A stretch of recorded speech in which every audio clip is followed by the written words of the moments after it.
You're standing in a field in County Meath, Ireland. It is December 21st. The sun has not yet risen. The air is frozen. In the darkness behind you, a mound of grass and white quartz sits perfectly still. It has been sitting still for 5,200 years. And in about 4 minutes, something is going to happen that these stones have been waiting to do every single winter since 3,200 before the Common Era. A single beam of light will shoot through an 8-inch gap above a stone doorway, travel exactly 19 meters through a narrow passage, and illuminate a burial chamber that fits maybe 20 people. It will last exactly 17 minutes. Then the sun will move, and the chamber will go dark for another 364 days. Nobody taught these builders GPS. Nobody gave them a compass. No blueprints survived. The people who built Newgrange were farming communities in Neolithic Ireland, and they positioned a stone passage with such precision that 5 millennia later, NASA's own documentation confirms that 5,000 years ago, the first light would have entered exactly at sunrise. Not close to sunrise. Exactly. That is what this is about. Ancient structures that still align perfectly today. Not because someone got lucky, not because aliens intervened, because certain groups of humans figured out the sky with a patience and intelligence that most modern people would not even know how to begin to replicate. This script is researched and factual.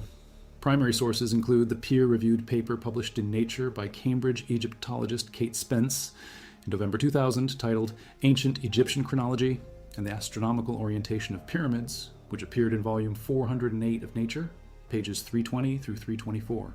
Additional sourcing comes from the study published in the Journal of Ancient Egyptian Architecture by engineer Glenn Dash in 2017, and the 2007 science article by archaeologist Ivan Gezi and archaeoastronomer Clive Ruggles, volume 315, pages 1239 through 1243, which established Chunkilo's function as the oldest known solar observatory in the Americas.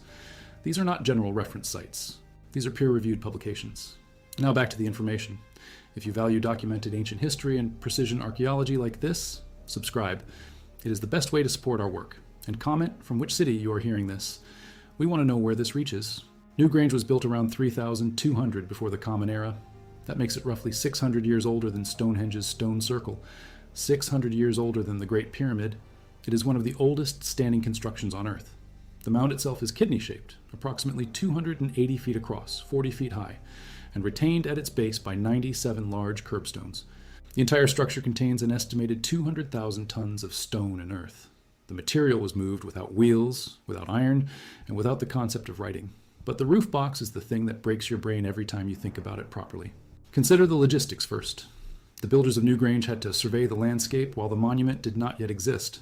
They needed to stand at the approximate location of the future entrance and observe the winter solstice sunrise for at least 1 full year before any stone was placed.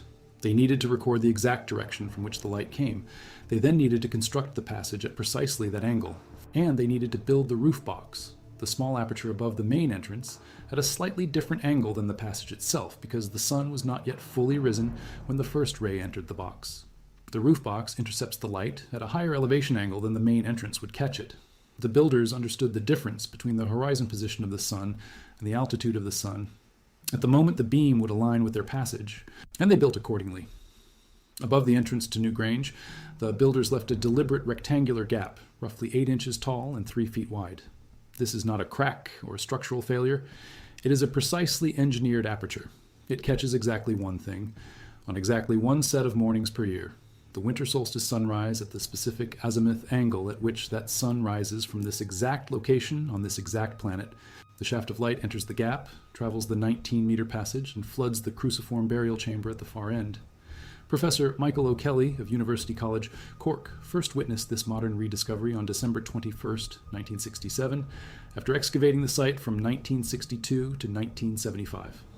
Locally, the phenomenon had been known for generations, but no archaeologist had confirmed it.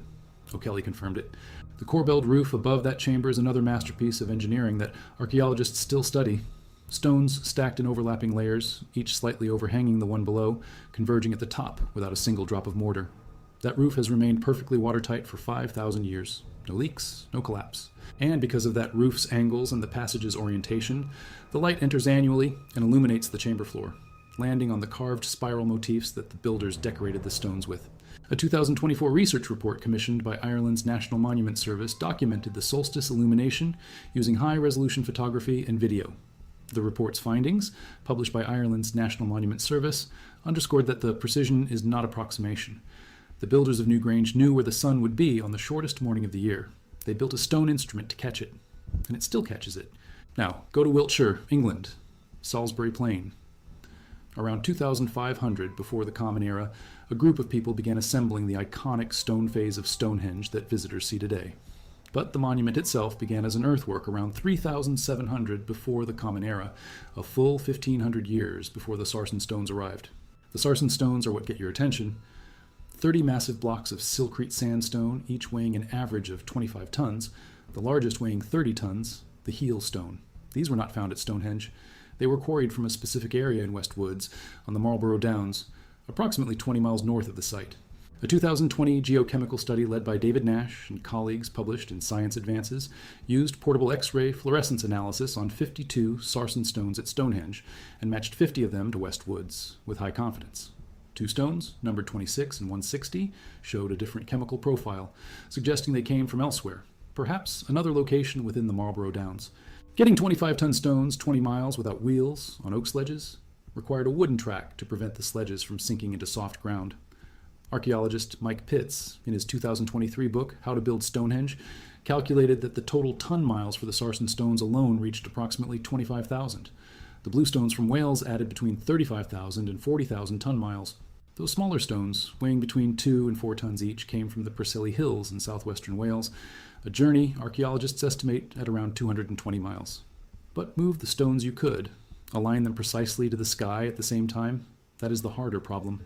The central axis of Stonehenge aligns with a summer solstice sunrise and looking the opposite direction with the winter solstice sunset. This is not a rough alignment. An avenue built between 2470 and 2280 before the Common Era leads from Stonehenge directly to the River Avon along this same solar axis. The lintels on top of the sarsen uprights were shaped with a slight curvature to match the circle's overall arc, and they were secured with mortise and tenon joints that carpenters would recognize as sophisticated joinery, worked into stone with nothing but harder stone hammerstones found by excavators on site.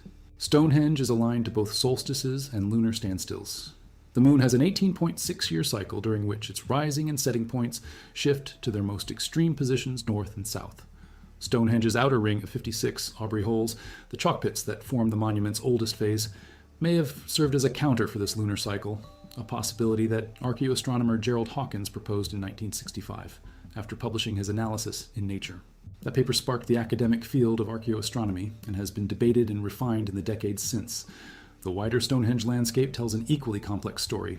Ground-penetrating radar surveys conducted by the Stonehenge Hidden Landscapes Project from 2010 to 2014 revealed a much larger prehistoric complex surrounding the monument, including other henges, burial mounds, and hidden features, including Durrington Walls, a massive timber henge about 2 miles from Stonehenge. Durrington Walls itself has an axis pointing toward the winter solstice sunrise, the mirror alignment of Stonehenge's winter solstice sunset axis. Archaeologist Mike Parker Pearson has argued that Stonehenge represented the land of the dead, approached from the river by the winter solstice sunset alignment, while Durrington Walls represented the living, facing the sunrise of the same morning. 2 monuments, one sunrise and one sunset, aligned as mirror images across the landscape 2 miles apart. The avenue connecting Stonehenge to the River Avon, built between 2470 and 2280 before the Common Era, runs along a natural periglacial landform that was already approximately aligned with the solstice axis before any stone was placed. Parker Pearson's team proposed that the builders may have recognized this natural alignment and deliberately built their monument where the landscape itself was pointing at the sky. Cold, stoned, orbit. Before Giza, consider what was happening in Central Europe. In Goseck, Germany, around 4900 before the Common Era, people built a circular enclosure now called the Goseck Circle. It is one of the oldest known solar observatories in the world. The structure consisted of concentric ditches and palisade rings with 3 sets of gates facing southeast, southwest, and north. From the center of the circle, the 2 southern gates framed the sunrise and sunset exactly on the winter solstice. Archaeologists also found remnants of ritual fires and decapitated human bones at the site, suggesting it was not simply a calendar, but a place where the sun's turning was met with ceremony. The precision of the Goseck Circle's southern gates is such that modern surveys confirm the alignment with the winter solstice sunrise and sunset positions for the latitude of Goseck at approximately 4900 before the Common Era, accounting for changes in the obliquity of the ecliptic over that period. In Egypt, the connection between astronomy and sacred architecture did not begin or end at Giza. The Temple of Amun-Re at Karnak, one of the largest religious complexes ever built, was constructed and expanded by successive pharaohs over roughly 2,000 years. Its main axis is aligned to the winter solstice sunrise. When the sun rises on the winter solstice, the first light travels down the main processional avenue and penetrates into the inner sanctuary of the temple. IAC researcher Juan Antonio Belmonte and his colleagues, working as part of the Egyptian-Spanish mission for the archaeoastronomy of ancient Egypt, surveyed dozens of Egyptian temples and found consistent patterns of solar, stellar, and lunar alignment built into the orientations. Their work, published across multiple studies and journals including Mediterranean archaeology and archaeometry, established that astronomical orientation was not an occasional feature of Egyptian sacred architecture, but a systematic requirement embedded in foundation ceremonies. Walk now to the Giza Plateau, Egypt. Around 2560 before the Common Era, during the reign of Pharaoh Khufu of the 4th dynasty, construction began on what would become the Great Pyramid, a structure that currently stands approximately 455 feet tall, having lost about 30 feet of its original apex. 4 sides, a square base. The base covers approximately 13 acres of ground. The original structure was built from an estimated 2,300,000 stone blocks, weighing on average 2.5 tons each, with some reaching up to 80 tons in the interior chambers. Construction is estimated to have taken approximately 20 years, and an alignment to true north so precise that modern instruments measure it at better than 4 minutes of arc error, which is 1/15 of a single degree. Engineer Glenn Dash put that precision in concrete terms in his 2017 paper published in the Journal of Ancient Egyptian Architecture. That level of accuracy is the equivalent of roughly 1 millimeter of error per meter of structure. There were no GPS satellites above the Giza Plateau in 2500 before the Common Era. There was no Polaris to guide them, because Earth's axial precession means that the celestial pole pointed toward a different part of the sky at that time. The pole star of that era was a dim star called Thuban in the constellation Draco. Cambridge Egyptologist Kate Spence published a major hypothesis in Nature in November 2000. She proposed that the builders used the simultaneous transit of 2 circumpolar stars, Kochab in the Little Dipper and Mizar in the Big Dipper, which line up vertically twice per day. When that vertical alignment coincided with a plumb bob held by a surveyor, it indicated true north with remarkable accuracy. Spence found that this stellar pair was most closely aligned with the celestial pole in the year 2467 before the Common Era, which she proposed as the approximate date when the Great Pyramid's construction was initiated. Her technique of tracking the progressive deviation in multiple pyramid orientations across successive reigns even allowed her to date the construction start to within 5 years. IAC researcher Juan Antonio Belmonte, publishing in the journal Archaeoastronomy, refined Spence's proposal. He suggested the stars Phecta and Megrez, both in Ursa Major and both part of the same ancient Egyptian constellation called Mesketu, meaning the foreleg of the bull, would have been a more natural pair to use. These stars appeared in the pyramid texts of Dynasty V, written evidence of their cultural importance. The line between Phecta and Megrez, extended, also reaches Thuban. Their lower culmination would have given the surveyors the necessary precision without requiring them to measure an arc 40 degrees wide across the sky. Glenn Dash, testing a completely different approach, discovered something further in his 2017 paper. A vertical rod placed in the ground on the autumn equinox casts shadows that arc through east and west as the sun moves across the sky. By marking the tip of that shadow at intervals over a clear equinox day and connecting any 2 symmetrical points, the builder gets a precise east-west line and thus a perfect north-south axis by perpendicular. Dash found that this simple gnomon method, requiring nothing more than a rod and a clear day, reproduced the exact magnitude and direction of the pyramid's alignment error. All 3 of the largest Old Kingdom pyramids, Khufu at Giza, Khafre at Giza, and the Red Pyramid at Dashur, are rotated slightly counterclockwise from the cardinal points. The gnomon method on the autumn equinox produces exactly that directional error pattern. The Egyptians left no engineering documents. No architectural plans, no compasses have ever been discovered at Giza, but the mathematics of how their error curves across multiple pyramids across successive reigns tells a story about method. Now move to the Yucatan Peninsula of Mexico. The Maya city of Chichen Itza reached its peak between the 9th and 12th centuries of the Common Era. At its center stands the pyramid of Kukulkan, called El Castillo by the Spanish conquistadors who arrived in the 16th century. The pyramid was built between approximately the 6th and 8th centuries of the Common Era, with modifications running possibly to 1100 to 1150. It is 25 meters tall, sitting on a square base measuring 55.5 meters on each side. El Castillo is a 3-dimensional calendar carved in stone. 4 stairways, 1 on each face. Each stairway has 91 steps. 4 times 91 equals 364. Add the single platform at the summit, and you reach 365. The number of days in a solar year. The 9 terraces on each side of the pyramid are divided by the central stairway, creating 18 segments per face. The Maya ritual calendar, the Hab, had 18 months. There are 52 panels per face of the pyramid, corresponding to the 52-year calendar round, the cycle in which the Maya solar and ritual calendars complete one full revolution together. Every measurement in this building was chosen deliberately. But twice per year, El Castillo demonstrates something that no measurement alone describes adequately. At the spring and autumn equinoxes, as the sun descends in the afternoon sky, the northwest corner of the pyramid casts a shadow onto the northern staircase. 7 triangles of shadow form across the step terraces, creating a zigzag pattern. That zigzag connects visually at the base of the northern staircase to a massive carved stone serpent head, the feathered serpent deity, Kukulkan. The shadow forms the body. The carved stone provides the head.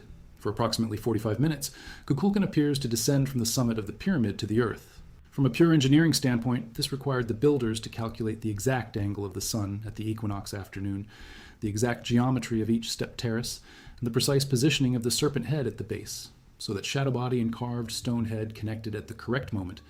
Any error in the angle of any terrace would break the effect. This shadow still forms every year. Every year. For over 1,000 years of recorded observation, the serpent descends. The axes running through the northwest and southwest corners of El Castillo are also oriented toward the sunrise on the summer solstice and the sunset on the winter solstice. Multiple simultaneous alignments were engineered into the same structure. In the circular building called El Caracol elsewhere in the site, archaeoastronomers found that windows were positioned to align with the extreme positions of Venus on the southern and northern horizons. The Maya tracked Venus with such precision that they calculated 13 Venus orbits of 224.8 days, each equal exactly 8 Earth years. They encoded that cycle into their city architecture at Chichen Itza and at Uxmal, where the governor's palace aligns with the ascent of Venus in 750 of the Common Era. Dead, precise, working. In Cambodia, King Suryavarman II, whose name translated literally to protected by the sun, reigned from 1113 to approximately 1150 of the Common Era. He dedicated his state temple to the Hindu god Vishnu, a solar deity according to the Rig Veda. Construction of the main complex began around 1116. The result was Angkor Wat, covering over 400 square kilometers of sacred landscape. Its central tower rises 65 meters above the ground. It is the largest religious complex ever constructed by human hands. Suryavarman II chose to face his temple west. Every other major Khmer temple of the period faced east. The choice was intentional and precise. French archaeologist Pierre Perry documented in 1941 that on the spring equinox, someone standing on the western entrance causeway watches the sun rise directly over the central lotus tower. The shadow cast by that tower aligns precisely with the entrance bridge at that moment. This is confirmed solar alignment documented in the modern archaeological record. Scholar Eleanor Manika, in her academic monograph Angkor Wat, Time, Space, and Kingship, detailed how measurements throughout the temple recorded solar and lunar data, fixed celestial alignments, and put specific sections of the structure in precise correspondence with rays of sunlight on equinox and solstice days. She wrote that the stunning vision of the sun rising over the tower transforms the previously abstract solar symbolism into a living experience. A study later published in the Journal of Skyscape Archaeology identified over 70 solstice alignments across Angkor Wat and 11 nearby temples, including Bakong, Phnom Bakheng, Phnom Bok, Phnom Krom, East Mabon, Pre Rup, Banti Aisrei, Takeo, Bafuan, Preakan, and Bayon. 70 alignments in one connected sacred landscape. The research used ground reconnaissance and Google Earth Pro assessments with standard archaeoastronomical protocols. The temple also contains a coded calendar in its famous bas-relief. 91 figures depicted on the southern side of the great churning of the ocean of milk panel represent the 91 days between the spring equinox and the winter solstice. 88 or 89 figures on the northern side represent the 88 days between the spring equinox and the summer solstice. Scholars have theorized that Suryavarman II was formally crowned during the spring equinox at this site, making the equinox alignment of his temple a permanent celestial record of his ascension to divine kingship. Equinox, tower, sun-crowning stone. Now go to coastal Peru, the Casma Basin, Ancash Department, 400 kilometers north of Lima. On a low ridge running north to south above a ceremonial complex, 13 stone towers stand at regular intervals spanning 300 meters. The culture that built them is called Casma Sekin, and researchers know very little about them beyond the stone they left behind. These towers had been known to travelers and explorers for at least 2 centuries before anyone understood what they were. Then in 2007, Peruvian archaeologist Ivan Gezi and British archaeoastronomer Clive Ruggles published their findings in the peer-reviewed journal Science, volume 315, on March 2, 2007, pages 1239 through 1243. What Gezi and Ruggles found was precise. The 13 towers of Chanquillo, viewed from either of two observation platforms positioned to the east and west of the ridge, formed an artificial toothed horizon that spanned the entire arc of the sun's rising and setting positions across a full calendar year. On the winter solstice, the sun rose behind the southernmost tower as seen from the western platform. On the summer solstice, it rose behind the northernmost tower. Every day between those extremes, the sun rose against a different tower, giving any observer the ability to determine the date of the year with an error of only 1 or 2 days. UNESCO declared Chanquillo a World Heritage Site in July 2021, formally calling it a masterpiece of human creative genius. Clive Ruggles, writing on his institutional website after the UNESCO designation, noted that it came 14 years after their original science publication. Gezi told The Guardian that Chanquillo is the only observatory from the ancient world known to function as a complete annual solar calendar. Not a single solstice marker, every day of the year, tracked from 2 fixed platforms, across 13 towers on a desert ridge in the Peruvian coastal desert. The towers were built sometime between 300 and 200 before the Common Era, based on dendrochronological and radiocarbon dating. They preceded the sun pillars of Inca Cusco, itself considered among the most astronomically precise cities in the ancient world by almost 2 full millennia. Excavations at the site revealed offerings and ritual deposits. A sculptural ceramic vessel depicting warriors in combat was found in fragments at the entrance to the main astronomical observation point, possibly broken as a ritual offering, or destroyed by the group that attacked Chanquillo and forced its abandonment in the early 1st century of the Common Era. After that, the tower sat silent in the desert for roughly 1,800 years, still pointing the sun to its solstice positions from their ridge, unobserved. Excavations at the site revealed offerings and ritual deposits. A sculptural ceramic vessel depicting warriors in combat was found in fragments at the entrance to the main astronomical observation point, possibly broken as a ritual offering, or destroyed by the group that attacked Chanquillo and forced its abandonment in the early 1st century of the Common Era.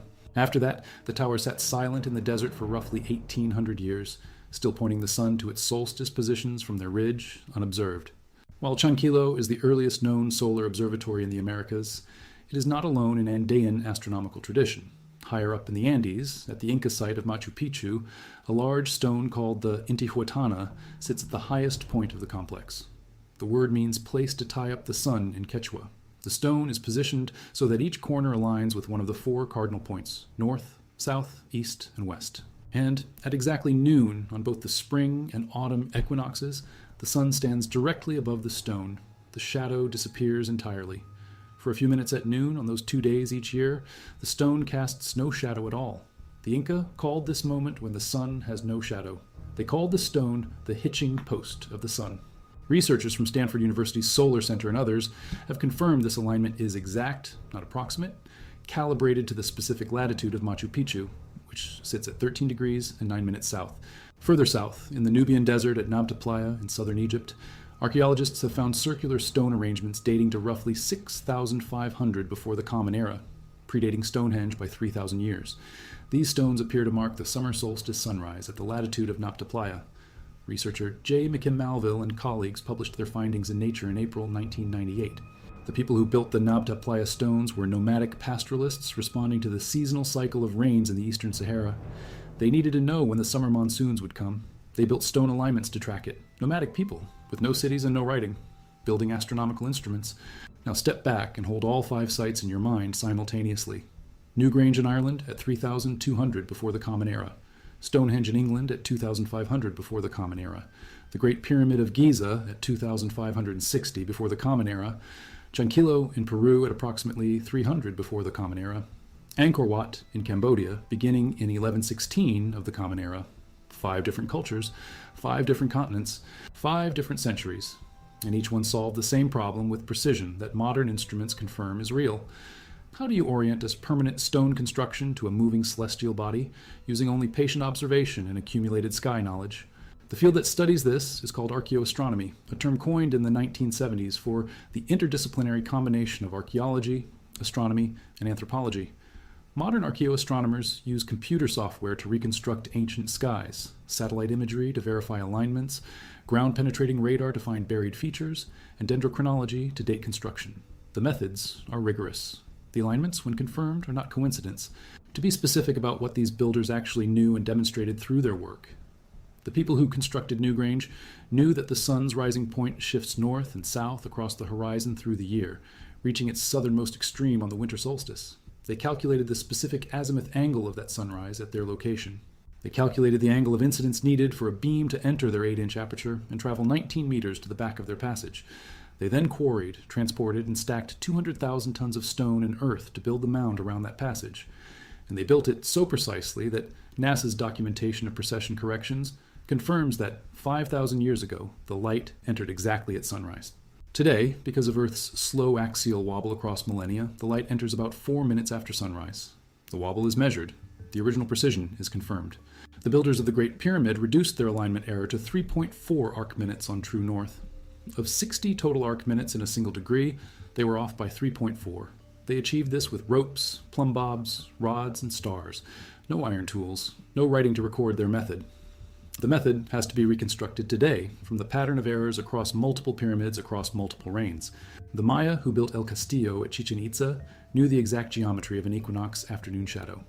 They designed 9 terraces at precise angles so that at a specific time on a specific afternoon, 7 shadow triangles would connect to a stone serpent head carved and positioned centuries before. They also counted the days of 3 interlocking calendar systems into the step counts of the same physical structure and aligned 3 separate axes of the pyramid to solar events throughout the year. These are precision engineering achievements confirmed by modern measurement. Not legend, not metaphor, not coincidence.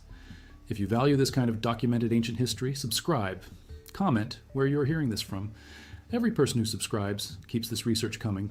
In 2024, artificial intelligence tools helped researchers identify over 300 previously unknown geoglyphs in the Peruvian desert, as reported by eBesco Research, citing a History.com article from December 2024. Ancient Peru may contain more solar architecture still waiting to be understood. In the Angkor region, over 70 confirmed solstice alignments across 12 temple complexes suggest a systematized astronomical planning at the landscape level, spanning centuries of coordinated Khmer construction.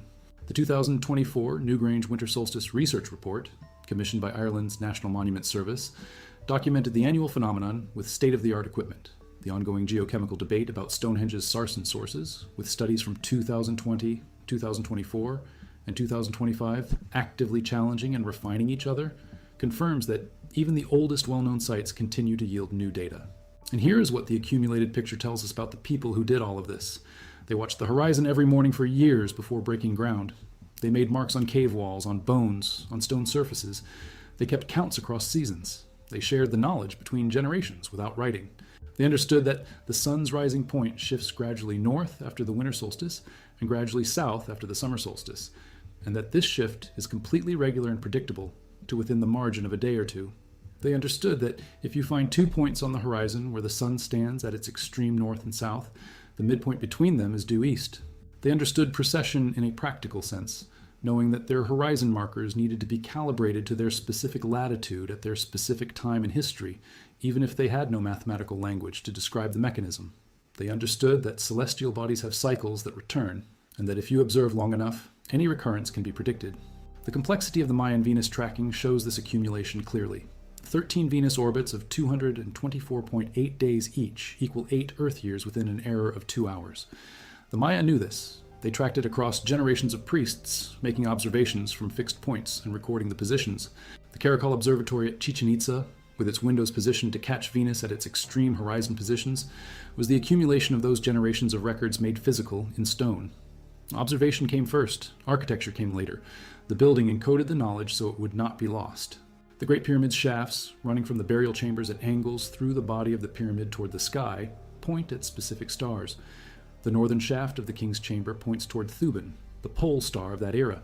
The southern shaft points toward the belt of Orion, a constellation the ancient Egyptians associated with Osiris, god of the afterlife. The northern shaft of the Queen's Chamber aligns with Kochab, the same circumpolar star that Kate Spence identified in her 2000 study. The southern shaft of the Queen's Chamber points toward Sirius, whose heliacal rising, its first annual appearance in the pre-dawn sky, coincided with the beginning of the Nile flood and with the start of the Egyptian calendar year.